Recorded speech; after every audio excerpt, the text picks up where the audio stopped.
It's really boring.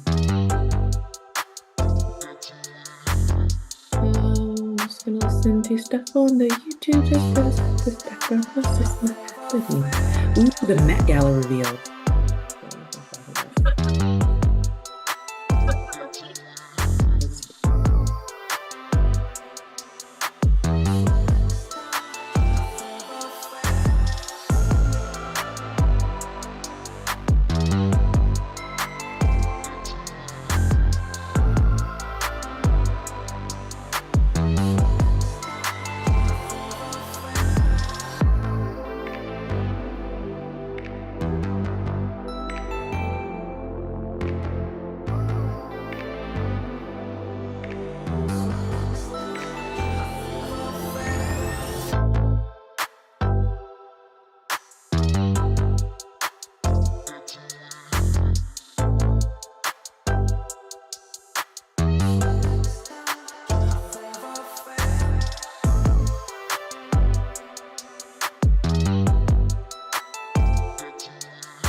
Hey, what's going on, Miguel, host of Light Full Circle Radio. Welcome to the show. Welcome to the show. Welcome to the show. So, a lot going on today. As this whole weekend has been a Drake, Kendrick Lamar fiasco. So, we're going to spend a little bit of time on that. We're going to talk about what is it? The curl? What is that? What is that? Andre size? We're going to talk about that. We're going to talk about Trump in the Trump trial. They're doing everything in their power not to send this dude to lock up. And he just determined, he's like, I dare y'all. He basically like, I dare y'all. I dare y'all to send me to lock up. And so we're also going to talk about Tom Brady roasted this past weekend on Netflix. And there was some questionable things that was going on there. And then there's some other stuff that I know Kia want to talk about. We'll talk about that when we get her up on here. All right, make sure you follow all the socials right here. You can see our show today is live right now on YouTube, but of course we're also on Facebook, we're on Twitch, we're on X right now live, so you can come check us out on any of those platforms that you did. Super producer, what's up? So this is what we discovered. Okay, so because you didn't come in through Ecamm, you came in through Zoom instead of Ecamm. So then I hope you ain't, I wasn't listening. I hope you didn't say anything funny at the top when you're supposed to be all fuzzy and everything and you was talking because you could be heard. Oh, well. Oh, I said it was boring. What did you say? What did you say? I said without the background music, it was boring, and I'm just sitting over here, and then I was playing the Met Gala entrances because the Met Gala is tonight. The Met Gala thing is going on. Okay, well that's stuff that you and my wife care about, and I don't give two damns about. But I'm trying to figure out before we can get here. I'm already distracted. The curl, Andre size? What are you talking about? What are you talking about? Maybe you can elaborate. Is it a nap? Is he talking about a nap coming out of the side of my headscarf? Because it's time for new braids. I don't know. But so we're gonna think about that, about whether or not I want you coming through Zoom or I want you coming regular schmegular. Because audio, you're not getting it. When you're hearing it and then you're not, and then you're getting it. All right. So anyway, I put it out there. You saw what I posted. For today's show, we're gonna talk about. I know what it was. This was gonna be my little double entendre was gonna be because I'm in my hip hop mode right now. There's a ceasefire potential going on in Gaza, but no ceasefire in hip hop because them boys Drake and they. Can you please play those crickets? Play those crickets right now. Why? Play the crickets. Why? Just earn the crickets because that was first of all. We should be talking about hostage and genocide along with Drake and Kendrick beef. It's a weird thing to try to compare. This is not right. But I did see that come. I did see that come through right before the show that there is a potential ceasefire going on. Thank God in Gaza. you know, and one of the things we will talk about today is DJ Vlad, who many consider one of the biggest culture vultures out there. Basically, want to get this sister from Princeton fired because he's jumping in them social media streets, and she both basically told him to sit down, and now all of a sudden, anyway. All right, where you want to start? I don't even know. Like, I mean, usually I can tell you we got somewhere to start, but it's so much stuff going on. Well, let's start. Let's start with I already teased it. Let's start with the DJ Vlad. DJ Vlad. Start with DJ Vlad. DJ Vlad is for people who don't know who he is, and I halfway don't know who he is, but I've paid attention enough to see this dude, and so he is this guy. He does these videos. Here's how a lot of people know. He's the guy that does the videos where he's talking and interviewing everybody from Johnny Gill to Teddy Riley to whoever these artists are who aren't really as big as they used to be. And so now they go on DJ Vlad's show and they get in it. But this guy is like a, you know, Southern Asia dude. He's Russian something. Anyway. And so he's actually from the Ukraine. He's Ukrainian. There you go. Thank you. He's Ukrainian. He's Ukrainian. He's about my age, and so he gets all these great interviews. But then this young lady comes out, and she's a Princeton professor, and she says that hey, this is black folk business, talking about, I think it was a Drake and no, the full comment was, yeah, you're white, stay out of black folks' business. White was in all capital letters. Black was in all capital letters. And that was a tweet. He proceeded to then go after her. Why did he tell her? Why did she tell him to stay out of black folks' business? Give that context. Oh, the reason why she said that was because she was saying that he was saying that Drake's beef would have been better, not beef, Drake's rap, his return rap or response, whatever, would have been better if it would have been on a better beat. So like anybody cares. Right. Well, nobody cares about that. Here's the thing with DJ Vlad. DJ Vlad, a lot of people feel is a culture vulture. He does, he's not really quick to be in support of things that are black, but he's quick to make a lot of his money off of his YouTube page, which is talking to black folks, R&B, hip hop, and all that.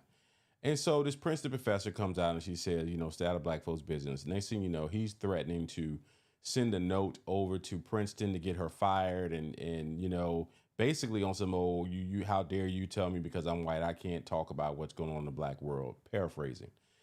And I'm pretty sure it was rather kind of tongue in cheek the way that she said it, and then all of a sudden, sorry, I found it. Okay. The woman's name is Professor Morgan Jenkins. He deleted one post. Yeah. But he didn't delete everything. Yeah, he left the apology. But so what happened was she said her comment. His response was, "Don't try to change your words now. I'll be reaching out to Princeton about this on Monday." That's after a couple of back and forths. So basically, everybody's issue is that you are now weaponizing your whiteness. You're weaponizing your power above her as a white man to get her terminated from her job. And that's what everybody's calling him out. I'm like, are you serious? How dare you? You guys are having a social media beef, and I don't know about you. I don't know about Miguel, but with me, when I hear that, let's say somebody is going to get hired by our agency, or I'm working with somebody, if I hear they had a beef with somebody and it went back and forth, that has nothing to do with their capabilities of the job. If they didn't go off on an employee at the job, or a student, or a customer at the job, you just got in a random argument. What do you call? Why am I evaluating this as a real reason? And he seems to not understand that what he did is a big deal. He keeps thinking, oh, well, I'm just trolling. She was just trolling me, so I trolled her. She wasn't trolling you. She told you to stay in your place, but you have a horrible job of doing because you're always in black beef and situations. You're always using black stereotypes to make yourself bigger. You're never out here interviewing a good black person. Can you name one black person of status that he's interviewed where you were like, wow, I cannot believe he interviewed him? Like, okay, that was a really good interview. No, I'm not a huge fan anyway. So I would, but every time here's the profile of the people I see normally interviews. It's normally somebody who used to be a big star, and they're just kind of an okay star because the demographic he's reaching is a 45 plus demographic primarily, right? So he's talking to Michael Jai White, and he's talking to Johnny Gill, and he's talking to, somebody else in New Edition or whatever, and he's talking to the folks and trying to get some backstory on what's going on with them. But, here's the thing about it. We all, and I know raised hand. I get into a little Twitter, little internet discussions with strangers, at least daily, 1 or 2 a day, just because it's just something to do, right? And so you have this big following. I'm pretty sure, I'm just going to say guesstimate, he's got 2-3 million people following him on YouTube. And you got some random woman who works at Princeton who basically said something to you, and your response to that was not to kind of go with a back and forth. You basically said, I'm gonna go tell the teacher. That's basically what he did. It was a Karen move. Yeah, I'm gonna go get the manager. I'm gonna go get the manager. Instead of saying you're gonna handle your business, y'all have a little fun at the lunch table, which is basically what social media is. It's the lunch table. You said, now I'm going to tell the principal. And I said, man, this is a sucker move. You call yourself being a part of the hip hop community, which you claim, and you're going to do something crazy like that. So then he comes back and he calls himself wanting to apologize and all of that. It's too late. He told me, well, I wasn't really going to call Princeton. It's on social media. You think social media, when you tag Princeton, that somebody from their social media team is not investigating this and that you've not already ratted on them? So, all this of you, well, I wasn't really going to go tell Princeton, but you tagged Princeton in the post. So there's that. So, man, it's absolutely that. Yeah. And I think a lot of people are saying, because and then today he went after Mark Lamont Hill, basically calling Mark Lamont Hill Mark LaFlop Hill. Like, sir, you're just because it's almost like he's going after intellectual Black people like he can hang with them. Like he's among the intellectual people. You're not. You're DJ Vlad. You interview New Edition 1,000 times a year. You interview Gilly. You interview what's his name? Young Jock. You interview Love and Hip Hop stars. You interview Flavor Flav when he ain't got nothing going on. Right. You're not Mark Lamont Hill. Right, but you are not any of these. No, he's not. But in his mind, he is. But in the world of social media, people like DJ Vlad and Sexy Red and these people, they get into debates with folks who then spent years and years and years being smart for a living. But so here was his follow-up. Since it's Monday, let me be clear in the air to state that I never had any intentions of filing a complaint to Princeton for former Professor Morgan Jerkins saying that white people aren't allowed to comment on Kendrick Lamar's music. She trolled me and I trolled back. At the end of the day, it created an interesting discussion about race relations in America, and I will be discussing it further. I will be discussing it further in my future interviews. Of course you will, because that's what you do. That's all Black people are good for. Yeah. To him. We're just content. We're not people. We're just content. That's a pretty damn good assessment on this guy. And so, but again, shout out to all the Black people, air high five, who are not letting the foot off of his neck. Yeah. You would think that that'll be like, oh, DJ Vlad was just playing, or he wasn't serious. 99% of Black people are on social media right now like, Vlad, we know you're a jackass, you're a jerk, you're stupid, you shouldn't have done this, you're a Karen. And I know what Miguel is going to say, well, let's see how his numbers do on his next video. Well, his next video was another culture vulture that a lot of white kids who love hip hop like, Adam 22. Miguel has no idea who Adam 22 is, but I do. Adam 22, you said you don't? I don't. Adam 22 runs No Jumper. No Jumper is a podcast that is mostly focused on hip hop, Black culture. It has several Black hip hop heads who are on that platform, 3 of whom have just decided to quit because they're tired of Adam 22's garbage. But Adam 22 is Vlad. So that's his next video. I want to go check the comments to see what it is. It's all Vlad, you suck. Vlad, you're racist. Vlad and Adam 22 are 2 peas in the pod. It's all of that. So either he needs to plan on actually coming out with a good response or interview the professor. I think his only way out is to interview the professor, like have her on his platform. That's the only way out. That's the only way. Yeah, I don't think he really cares. He wouldn't give that woman that platform, and that's the thing about it. I was talking to a buddy of mine who works, heavily in the YouTube space. And he was telling me, I said, man, why does Shannon Sharp and all these interviews be like 2.5 and 3 hours long? And who's sitting there and watching 2.5 and 3 hours long in these videos? It was like, bro, they do it because that's more ads to get dropped. And he immediately went back to my career in media advertising and said, wow, yeah, you do these 3-hour interviews and it's gonna be, and you got 2 million, 5 million followers. Yeah, YouTube's gonna drop a ton of ads in there and you're gonna make a lot of bread. And not even that, and again, me and Miguel also know this, is that even if you, people don't watch the whole video all the way through, if you have good segments, highlight segments, and they're at least 10 minutes, you can put those 10 minutes, and that's still enough time for YouTube to put an ad in between those 10 minutes and those 5-minute blocks. Inserting those ads. So it makes sense.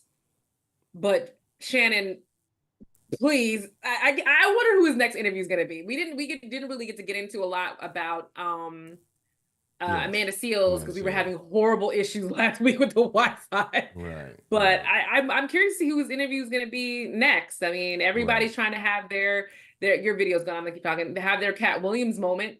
Everybody wants to come there and speak their piece and talk their stuff. And Speaking Katt Williams had a great. We both talked about Katt Williams, how we fell asleep on his stand-up special on Saturday night. Oh, is that where we're going? Let's just go there. Let's just go. Let's just go there. I got home after a weekend of running up and down the highway, these basketball tournaments, and I came in and my wife's like, "Hey man, let's go ahead and see if we can watch this Katt Williams." I said, "All right, I'll see if I can last."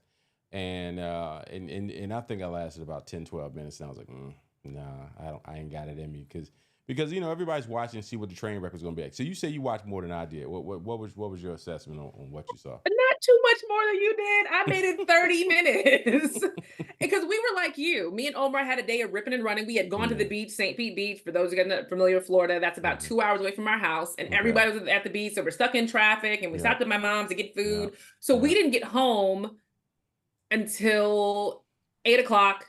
And it didn't start till 10. So we decided to watch Girls Trip for a little bit. And, we're having our glasses of wine. So we're already fading. But when 10 o'clock hit, we were like, okay, we'll watch it.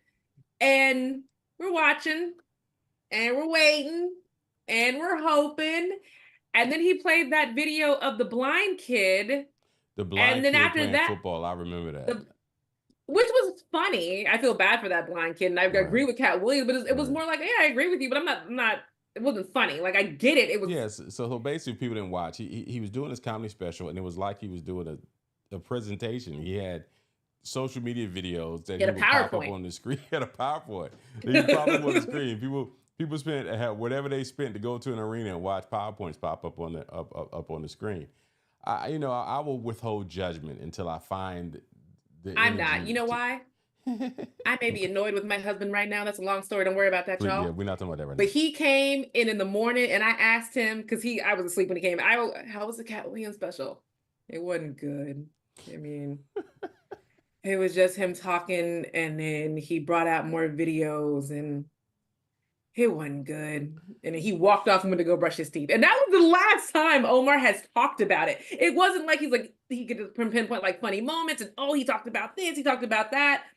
He said it was mostly just Katt randomly saying stuff that was supposed to be like anti-woke. Here's the thing. When the whole Katt Williams thing was going on, and people jumping in these social media streets, and it was always you're either down with Katt or you're down with Kevin Hart, whatever. And so, but one thing I said the reason why Katt Williams is who he is and why Kevin Hart is who he is because Katt Williams is the king of underground. He's really the underground comics. That's what he does really well.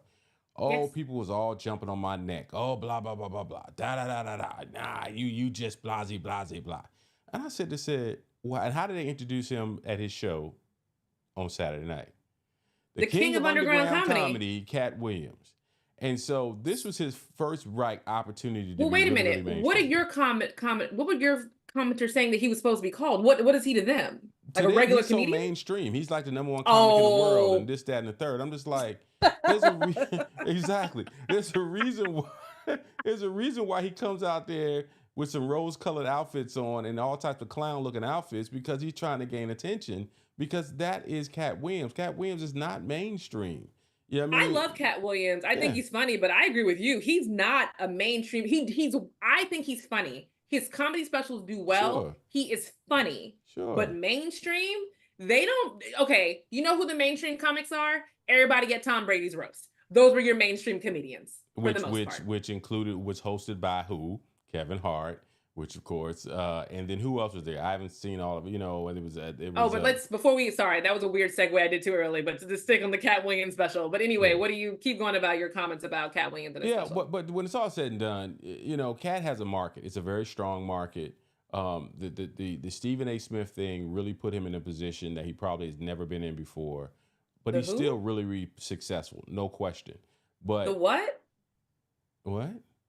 You're getting your Negroes mixed up. You said Stephen A. Smith. Did you mean Shannon Sharp? Oh no, no. Where did Stephen A. come from? I was Katt Williams. Katt Williams is he does very well underground. He does very well. Yes. It has a great market. But this special, let's see what the reviews end up being. Because I'm sure there's a lot of people, this is probably the first time they've ever seen a Katt Williams special. And he knew that was going to be the first time they ever seen a Katt Williams special. And we'll see how it turns out. All right, I'm going on the Huh What because I want to get this in. I want to get this in Katt so we don't miss it this Williams.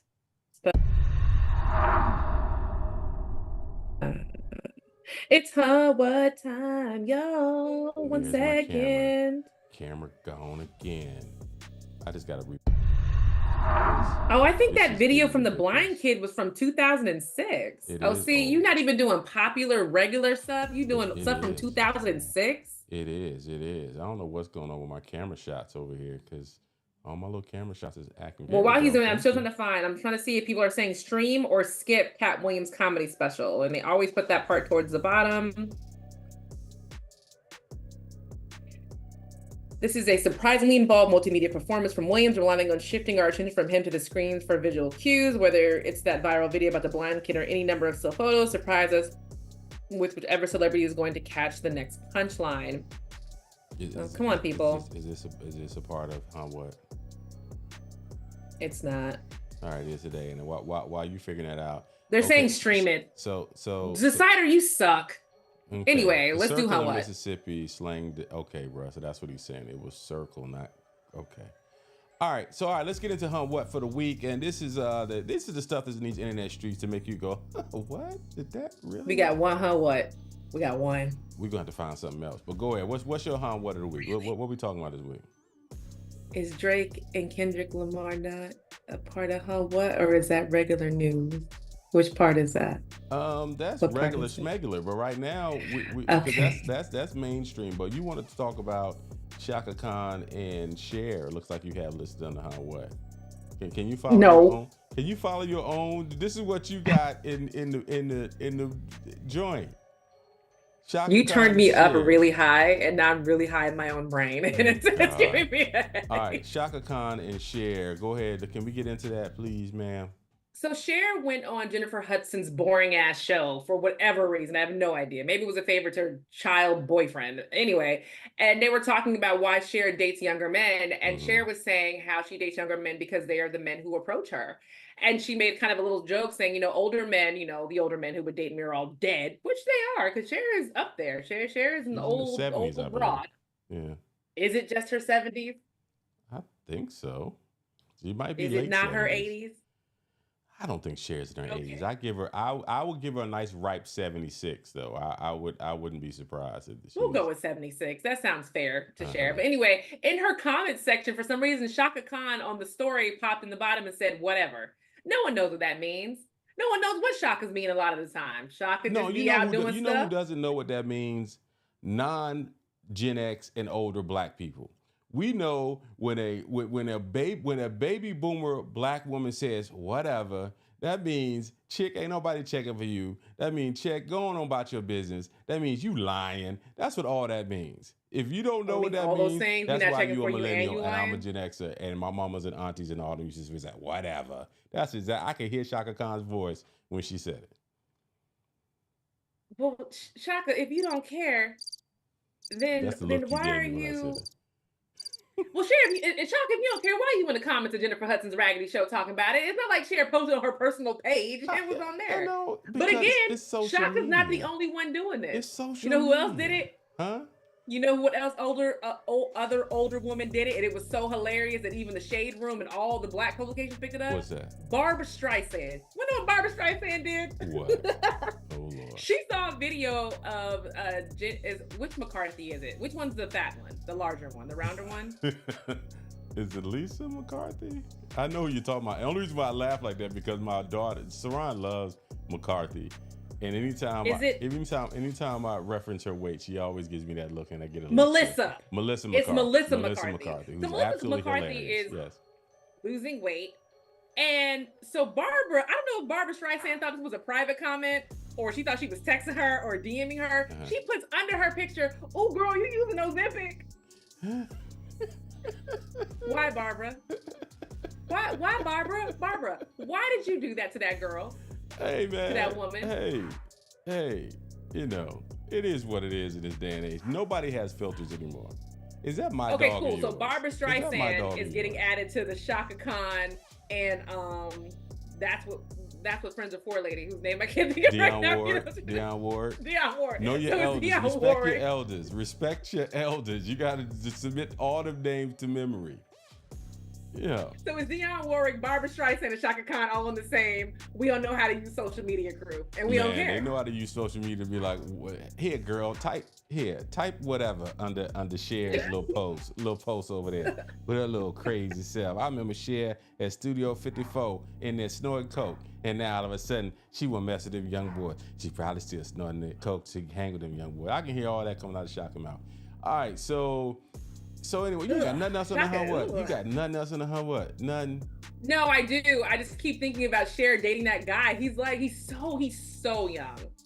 He's so young. Like, what is the point? I know that sounds inappropriate, but what is the point of dating somebody 34? He's 34. Hey man, old boy got his cougar. Cher hitting that Cash App. You know what I mean? So that's not a cougar. That is a saber-toothed tiger. That is a whole different age of woman. Right. It's absolutely insane. Anyway, so my what else next you got on homeboy What else you got on the hunt? What you got? Tom Brady wasn't ready for the smoke, and his poor little face. He wasn't ready for his own roast. I don't even know why Tom Brady signed up for this roast. Baby, you don't need to be doing this. He's on the media tour right now. Because here's the thing, Tom Brady's going to be on television. He's building his brand. He's going to be on Fox Sports. Football season is coming year. So his little hiatus is over. Now it's time to get out here and do something he hasn't done in 20 years of success, which is really let people see him and be vulnerable instead of being a little pretty boy Tom.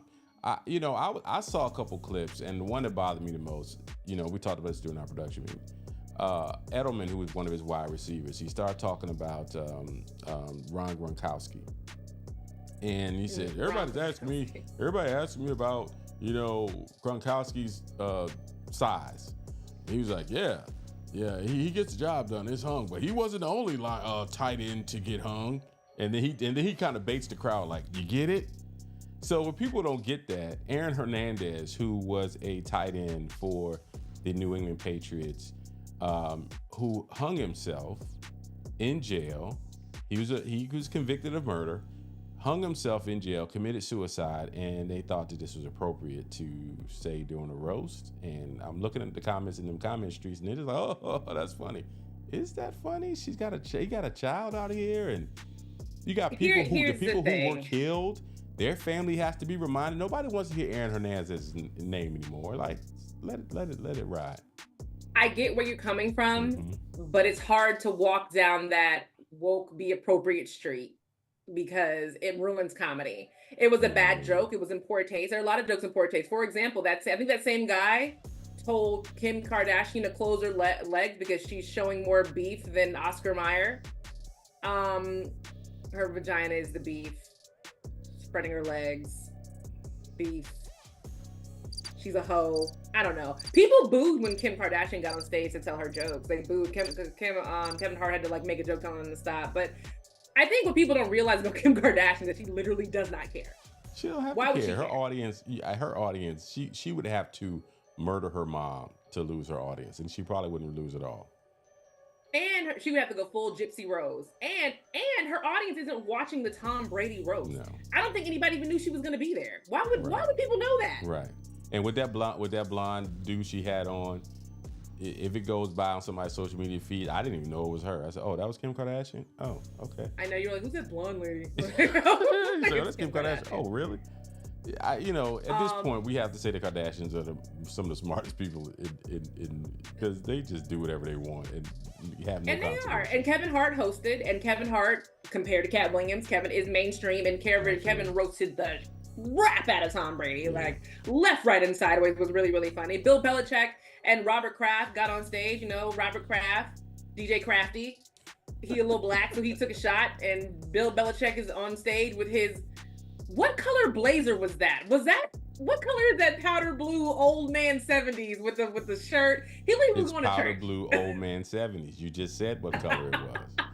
He looked like he was going to church back in the 80s. Right. When you had to put on your good jacket and your nice shirt, and it was probably short sleeve. It was probably a short sleeve button up shirt underneath that blazer. Bill Belichick don't give a about what y'all think about them. He does not care. So anyway, as we mentioned, yes, this is what stuff out here in these internet streets to make you say, "Oh, what?" Yeah, and that well, we should have saved that skit that Katt Williams showing that video of the blind boy playing football and for what, because that's one of those type of segments when you see it and you just trying to, you feel really bad. Like I'm sitting in the bed and I'm snotting, like I'm not laughing at this. This is terrible. But makes me wonder, why did his parents say to the blind kid? And I hope, because he's probably in his early 30s. I want to know where he's at now. Why would your parents let you play football? Blind boy, why? I just, some people would do anything for internet fame. Anyway, all right, that's your what segment of the week.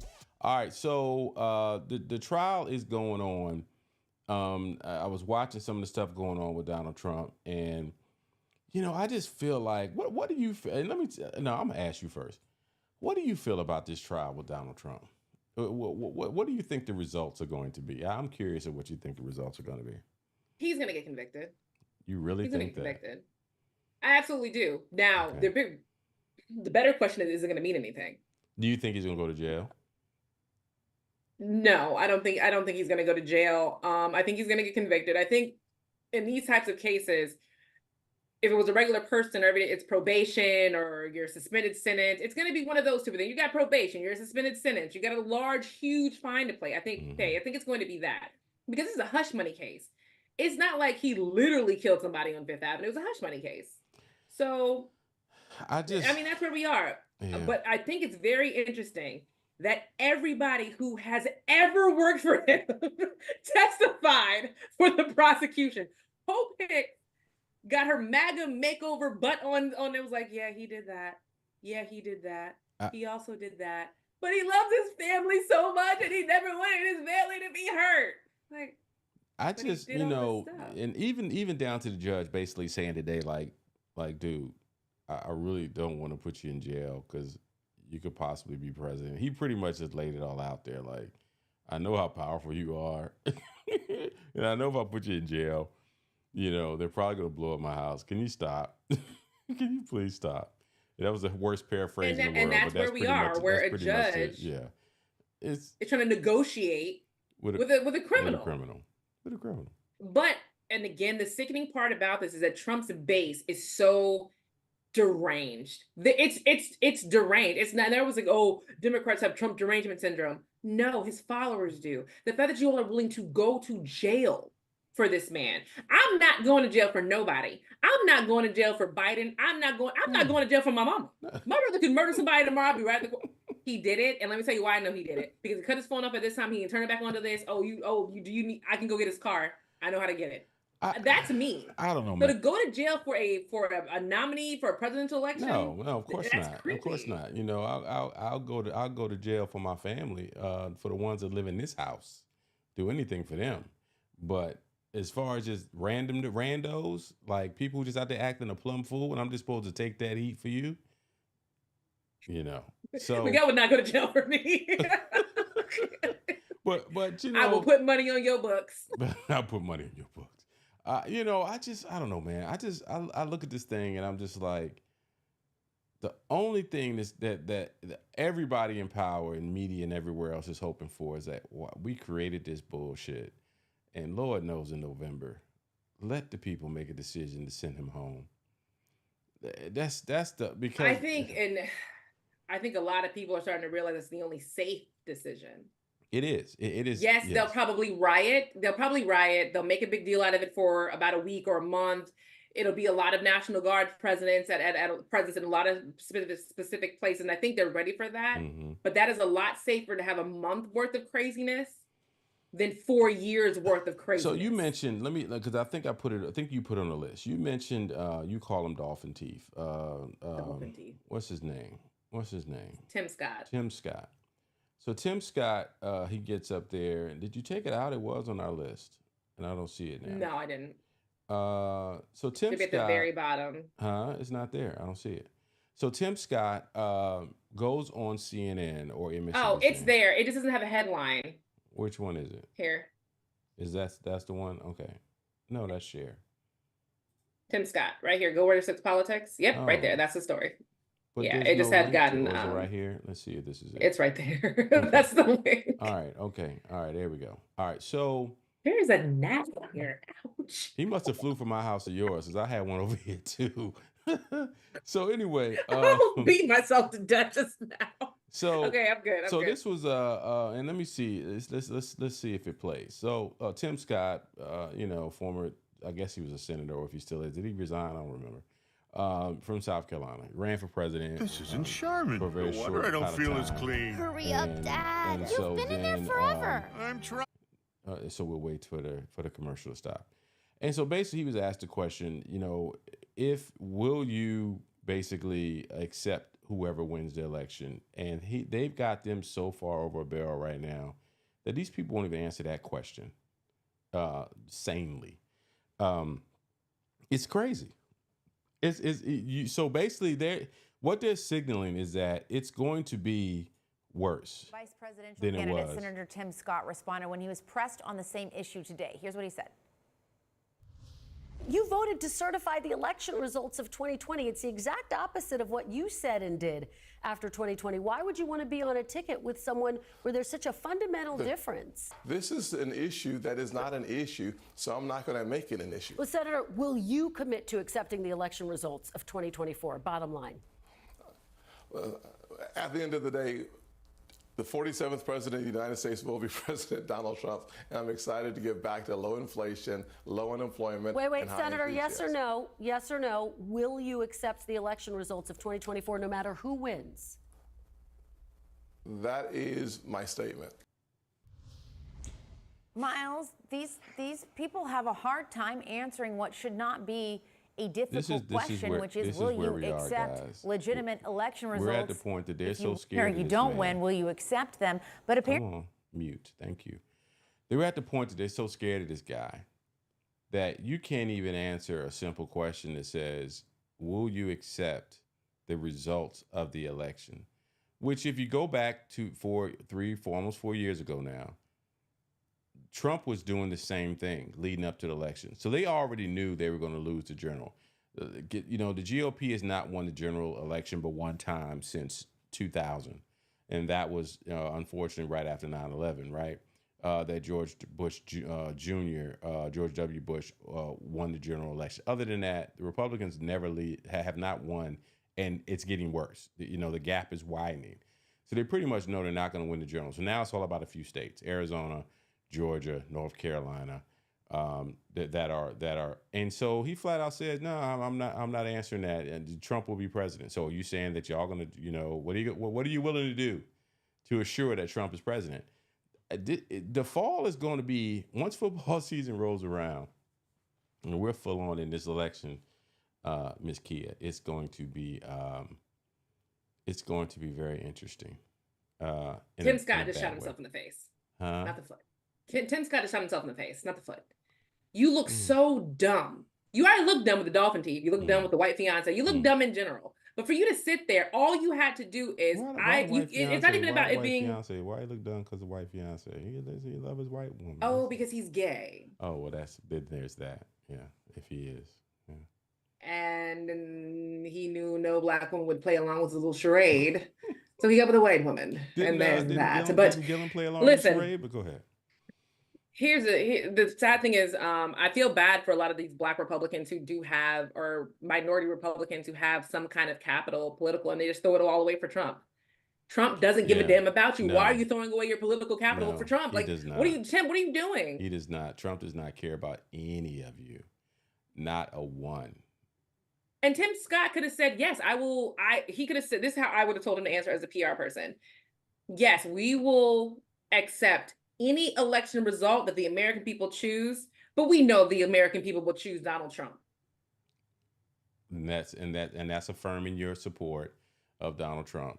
Not when someone asks Without making you look like a crazy Not person. when somebody doubled down and said, no, hold on. Let me make sure you heard the question. The question was, will you accept the results Not who And you're Kristen supporting. Walker is not one to play with. She's not like the last couple of hosts of Meet the Press, like the white guy they had last time everybody hated. She's like, no. What you're not going to do is not answer my question. My question was very clear. Hold on. Let me lean in to make sure that you heard me correctly.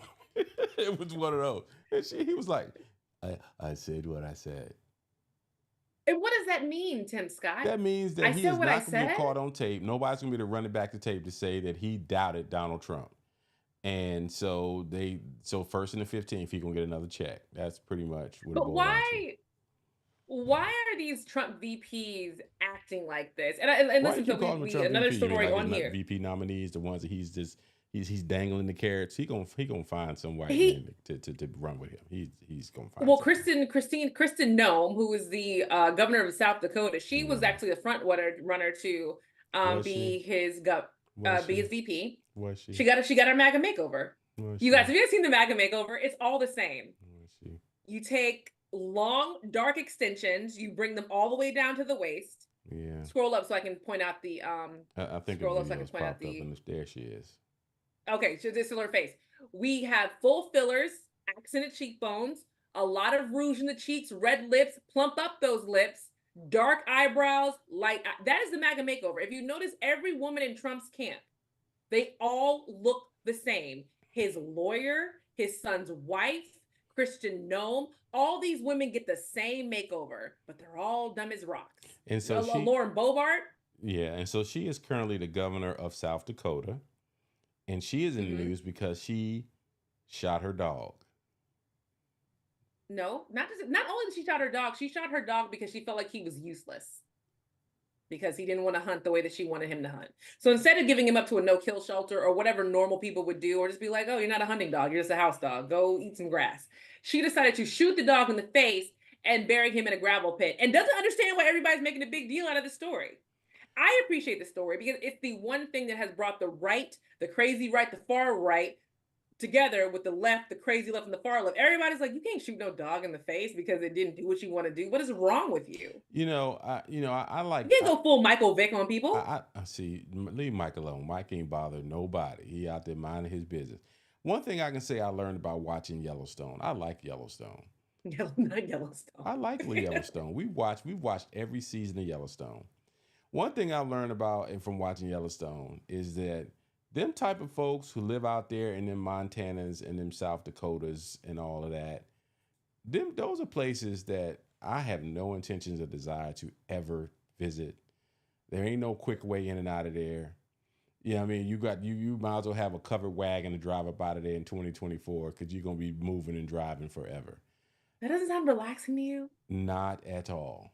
No. Really? Driving through South Dakota, North Dakota, and Montana and all of that? No. And the mountains and the cool breeze and the... I would love to go on a dude ranch and thing. No, I have no desire at all to live in a space where, and I know it's fiction, but when they have a place where they throw you over the side of a mountain and it just... and that's where people... Have you watched Yellowstone? Do you watch Yellowstone? I haven't, but I learned something very interesting. So my kid's favorite song is Buckle Bunny by Tanner Adele. Yeah. But Yellowstone has a whole different meaning for the word Buckle Bunny that I didn't realize until my sister-in-law was like, what did you think? What did you think? You didn't realize what the song was about? A girl who likes cowboys. Okay, fine. I didn't realize it was a whore who likes cowboys. That's a whole different meaning. Stop it. Come on, Kia. Listen, I feel so bad that your child is running around. I'm a Buckle Bunny. I'm a Buckle Bunny.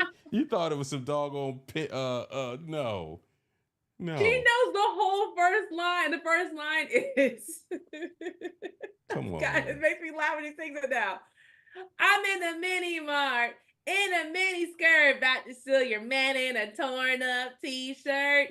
This ain't the Hamptons. We all got tramp stamps. She knows the whole first line, and my son does too. So they're marching around the house singing, "Mommy, Buckle Bunny, Buckle Bunny." And my sister-in-law was like, "I don't think that's the best she should be singing that. That's that. But the song has no cursing and no inappropriate phrasing in it. It's all innuendo. You just ran over the inappropriate phrasing for a 3-year-old to be singing. They're 3. They don't know. I'm in a mini mart with a mini skirt, about to take your man. What was the next line? About to take a man in a torn up t-shirt. This ain't the Hamptons. We all have tramp stamps. Tramp stamps. And they scream out tramp stamp. I swear that's so millennial of you. That is so millennial of you. I'm just like, God's sakes. It's so funny when I get in my hip hop modes and I got the kids around. I'm just like, I'll be like, yeah. And as soon as one of them brothers say something, I'm just like, change the channel. I just can't do it. I can't. And my kid, and I know good doggone well my kids with the headphones on. At least Michelle could just point out, well, Daddy, that one doesn't have an E on it. There's no. I'm gonna play the clean version. Okay, clean version. Listen, yeah. Gracie's Corner gets boring after a while. Go, Danny, go gets boring after a while. Dora the Explorer. Right. So Tanner Adele, Victoria Monet is what we do. All right. Speaking of hip hop, can we finally get into beef? I was getting ready to say we spent all the time we was going to talk about Drake and we haven't. All right, so Drake and Kendrick. Drake is dead. Yeah, right. There are too many. Well, go ahead, give your take on it. I want to hear your take. Drake and Kendrick have been in a back and forth rap battle, for lack of better words, for I want to say about 2 weeks now. Drake put out a diss. I forgot what the diss's name was, but it took Kendrick a long time to respond. And everybody kept warning, like, Kendrick has to respond now. Like, he can't save it for the album. He has to respond now. Not only did he respond, he responded 3 times back to back. Well, here's the thing. I watched this guy earlier. We're going to watch this because this, here you go, Life of Circle family. If you're like me and you don't know what has been going on and why these dudes don't like each other, this youngin' right here pretty much breaks down the last 15 years of Drake's career and why there's beef. So let's check out Main Man's whole take on this thing from start. Here we go. See, Aubrey had a problem. Everyone hated him. And it's so much more people than you can imagine. I'm gonna need y'all to lock in. When The Weeknd was first coming up, Drake said, sign on my label. The Weeknd said, nah. Drake said, okay, can you help me with some songs? No, The Weeknd said, sure, why not? Drake said, can you help me with some more songs? Matter of fact, can you just give me half of your album? The Weeknd said, I don't really have a choice because I'm a new artist, but I'm not going to sign your label. Drake said, that's okay. We're still friends. Then Drake started dating his ex-girlfriend, Bella Hadid. Meet A$AP Rocky. Drake took him on his first tour ever, but Drake noticed something. A$AP Rocky kept hanging out with this girl named Rihanna, and Drake really liked that girl named Rihanna. Fast forward years later, A$AP Rocky gets married to Rihanna and they have kids. Drake didn't like that very much. So Drake starts saying mean things about him and his wife, so he gets mad. Meet Ricky. He thought Drake was a little weird because of the whole Meek Mill situation and for the fact that Drake called for a cease and desist on a French Montana song behind the scenes. But Rick said, we're still friends. Rick Ross then features on Metro Boomin's new album, does not say anything about Drake, but Drake took it some type of way. So Drake invites Rick Ross's ex-girlfriend to his concert. Rick Ross doesn't like that very much, so he gets upset. Which brings us to Metro Boomin himself, who's the man who kind of started this whole thing. See, Metro didn't really like Drake because Drake has always been weird in the industry. He thought it was a little strange that Drake was still getting awards for an album that nobody listened to, and Metro was not getting any awards for his album that everyone listened to. Drake said, screw you. Metro said, screw you back. Future didn't have no big problems with Drake, but he's very close with Metro Boomin, and he's been in the industry a long time. He knows. So he probably thought, I see where Metro's coming from, but it wasn't that deep for him. Drake didn't see it that way. Future, you chose your side. I don't care if you're talking about me or not on the album, screw you too. Pusha ain't really had no problem with Drake like that, but I need you to pay attention. Drake had a problem with Pusha T because Pusha T had a problem with Drake's mentor, Lil Wayne. Lil Wayne had a problem with Pusha T because Pusha T had a problem with Lil Wayne's mentor, Birdman. Pusha T had a problem with Birdman because Birdman didn't pay Pharrell money for a beat. And Pharrell and Pusha T go way back to the days they weren't famous. Another trend you'll see in all these beefs is Drake inserting himself in a position he just doesn't need to be in. Like Megan Thee Stallion, she was having a problem with somebody named Jay Prince, Tory Lanez. Drake said, ooh, let me hop in. So Drake makes a song about her saying some crazy things. It gets wicked. He then gets mad at John Moran, starts to beef over a girl. He then starts beefing with Common because Common dated Serena Williams and Drake likes Serena Williams. He then starts beefing with A$AP. Did I mention him? He then starts beefing with Ye. It's always been a love-hate thing between them. But then when the Pusha thing happened,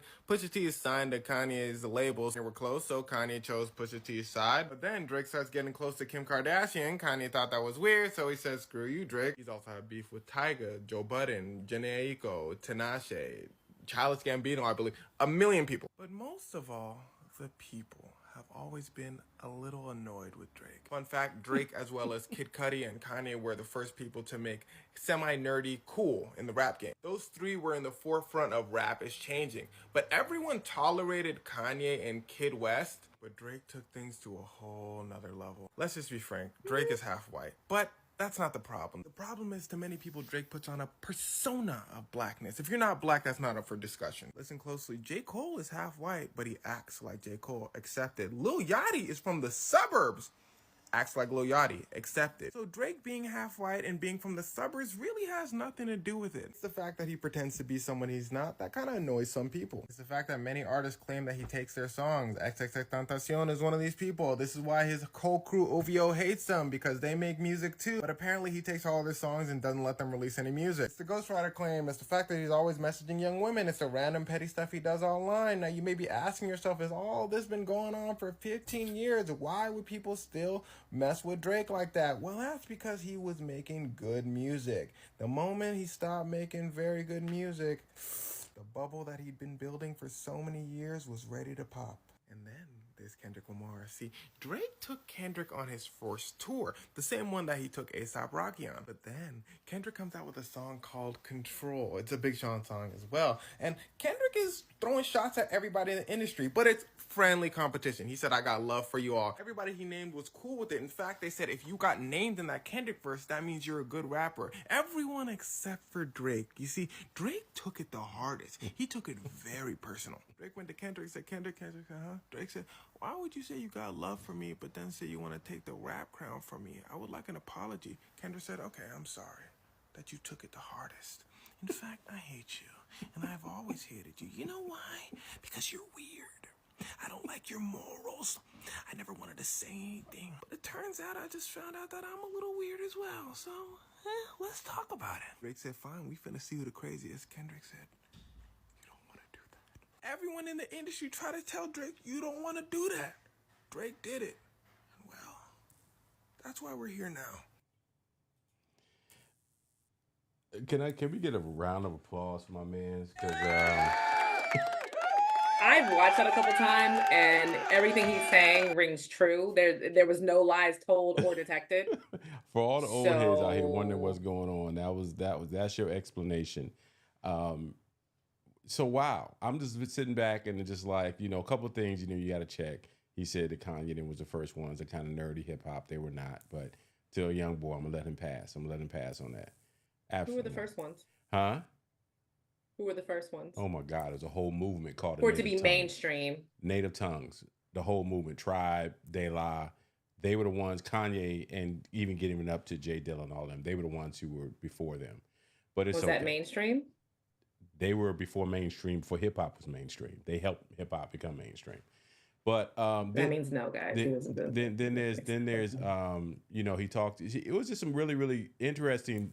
He followed that trail. So what's your take on what old boy was saying? Is it sound pretty accurate? He's right. Mm-hmm. He's right. Where he made me perk up is about the whole Rihanna situation and A$AP Rocky situation, and how he started having beef with A$AP Rocky because of Rihanna. We all thought that was that's interesting. Always connected Rihanna to Chris Brown. So there was a relationship with Rihanna and Drake as well.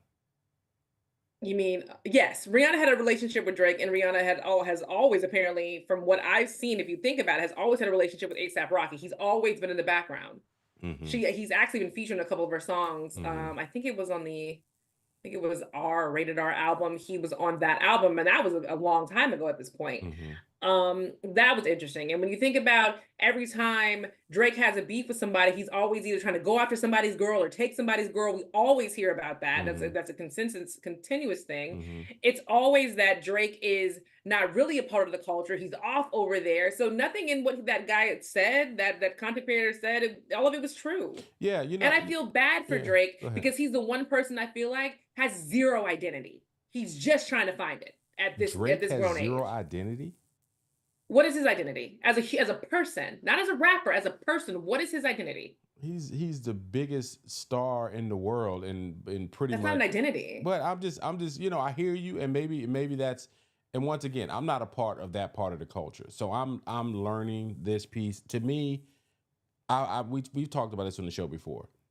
the two best rappers and R&B singers pretty much in this generation are 1 and 2, and they both rap and they sing, and that's Drake and Chris Brown. They've been doing this now for 15, 20 years, right? They rap sometime, they sing sometime. They're the biggest artists of this generation, right? Drake, every time he drops something, it always, no matter what this generation says, they don't like him. For some reason, he still gets billions of streams from his content. So I look at this thing, and then I saw this video with him and Rosenberg from back in the day. Drake's mother is Jewish, right? So, I better not open up that box, right? Jewish. What? Sorry. Yeah. That was just so. But here's the thing, because Drake being biracial, and no matter what we say about the art of hip hop, the art of music, it doesn't go mainstream until the masses accept it. And so Drake has always been very acceptable. Everything about him is I didn't know he was I heard about him being an actor, and he was Wheelchair Jimmy and in some TV show and all this type of stuff. Of course, that's my kids, maybe Saran watched it, I'm not sure. Point being, Kendrick is not the one he should have ever wanted to step to. You know what I mean? Like, Kendrick is that dude that you went to school with that everybody didn't really know, but they knew him. A certain element of the school, they really knew him and they was cool with him. Some of the nerdy kids over here who was the cool kids or the suburban kids, they stayed away from that guy. Because that guy could fight even though he was little, and all the people who could fight all hung out with him. So you just left him alone. Let him be over there.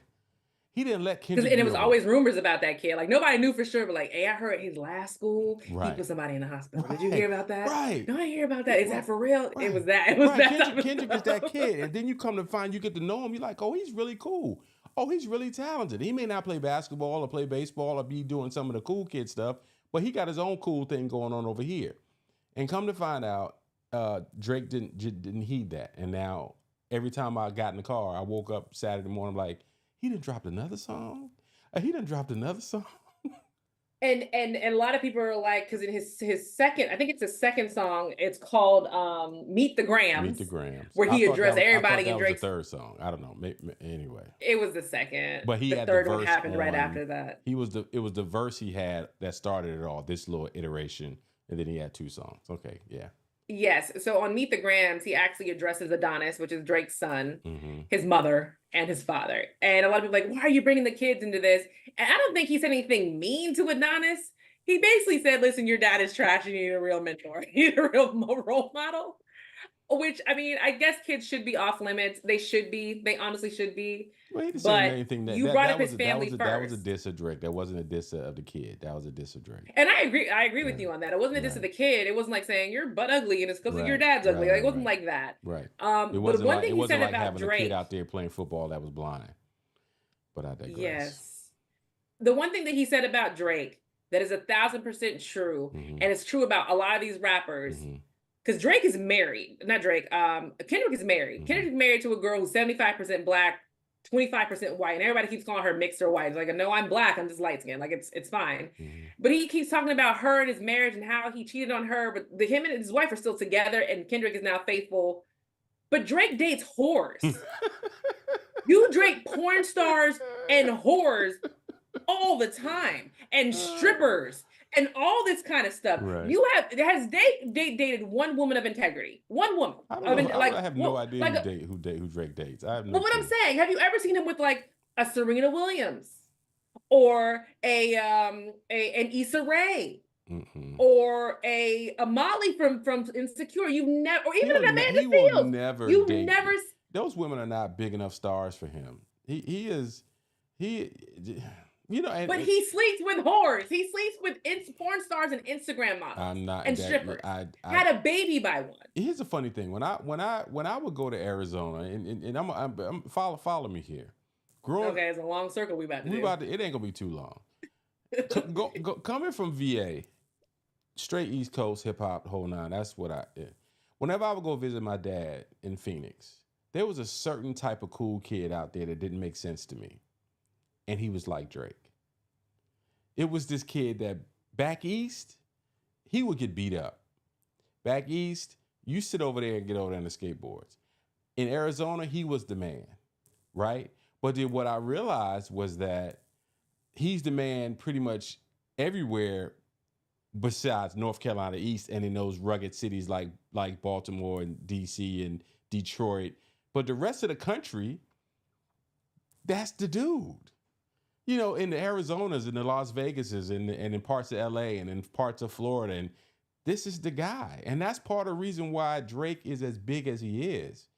Because he is so vanilla. He is so easily acceptable. You throw a polo on him and then you grow up a beard the next day and give him some money and all of a sudden, you know, he's acceptable. Right? Am I off base in what I'm saying? No, you're right. He's the acceptable Negro. He's the acceptable rapper that you can play in the car with your mom, or you can play him in the mall. Right, he's in Target. He's hip and he's fun and he's handsome and all that kind of stuff. And he's kind of funny and quirky. Right. I get it, but he is not the rapper that he portrays trying to be in the Black community. Right. He in Black spaces trying to I'm a G, I'm a gangster, I'm this, I'm that. But in reality, he's not those things. The way Kendrick tore him a new one. Kendrick was just sitting there, hit send. He was telling his people, don't drop that one. Hit send. He been sitting on this stuff. He had me going back listening to albums to Pimp a Butterfly. Like, was he talking about Drake right here? Talking about Ghost Riders and blah blah. I'm like, he seemed like he been sitting on this for a minute, and then he just. I feel like Drake should have just left him alone. Because Drake started this. So Drake, what, you pulled this out of nowhere for what purpose? But how did Drake start? So what's the name? First Person Shooter, I think is the song my daughters are talking about. I don't know what album this is on. Supposedly this is where it started and talking about the big three and Kendrick comes out and said no big three, it's only big me, you know. And so what do you think it goes from here? You in Florida where people like that they're down there. Drake dropped out. Drake said he's done. In his last disc that came out on Sunday, which is called Heart Page 6, I think is what it's called, or Page Heart 6 or something, he said that he's done. He said he's backing out, which means I have really nothing to go at you about, and I know I'm gonna keep losing, and this is only making Drake look bad. Right, because Drake has been called a pedophile at this point. Yeah, that's with actual references to him being a pedophile. Yeah. You know, it's always, you know, and I heard Steve Harvey say this one time, you know, about punching down. As big as Kendrick Lamar is, and he's huge, very well respected in the hip hop community worldwide, he is not Drake from the standpoint of popularity. There's plenty of people. Mainstreamness is what. Right, he's not mainstream. Kendrick is, but he isn't. Right, you know, the kids out in Beverly Hills and they're not going to be. They're afraid of the Kendrick Lamars of the world. The Drakes, like you said, is like, you know, is a visit to Target. So Drake, he got drawn into something that he couldn't win, not only because of the talent. You don't have the talent to win. Your Ghost Riders can't keep up with Kendrick Lamar. No. And so what's the use? Well, you don't hear something funny. Kendrick Lamar has a single with Beyonce that they actually performed at the Grammys, and they performed at multiple award shows. Has Drake ever worked with Beyonce? I kind of like to use Beyonce as a barometer of how stuff actually is. Does he have one song with her? Did she even allow him to breathe in her airspace? He's got to have something out there. But here's the thing about Beyonce, though. Beyonce has always, to me, been so mainstream but maintained who she is. And that's part of the reason why she's probably hated so much by certain segments. You can never claim Beyonce is Drake. Beyonce then spent the last almost 10 years being very intentional with every album that she drops, that she basically is putting culture in front of the mainstream that people really don't want to deal with, right? If you start thinking about, you know, the last album that was really, really pushed towards the dance community, the LGBTQ community, you start talking about Lemonade before that. It was really, the whole album was about her and Jay-Z. Then they got the Carter album that was the way it was, and now you got this country music thing. Everything has been very, very intentional. Drake ain't never took chances like that. Drake, pretty much all his stuff sound exactly alike. Yeah. Well, it's 9:09. Is that how we wrapping the show? You done fell asleep? I'm in bed, I'm tired. All right. So anything, make sure anyway, it is bye. Bye, guys. See you next week. All right.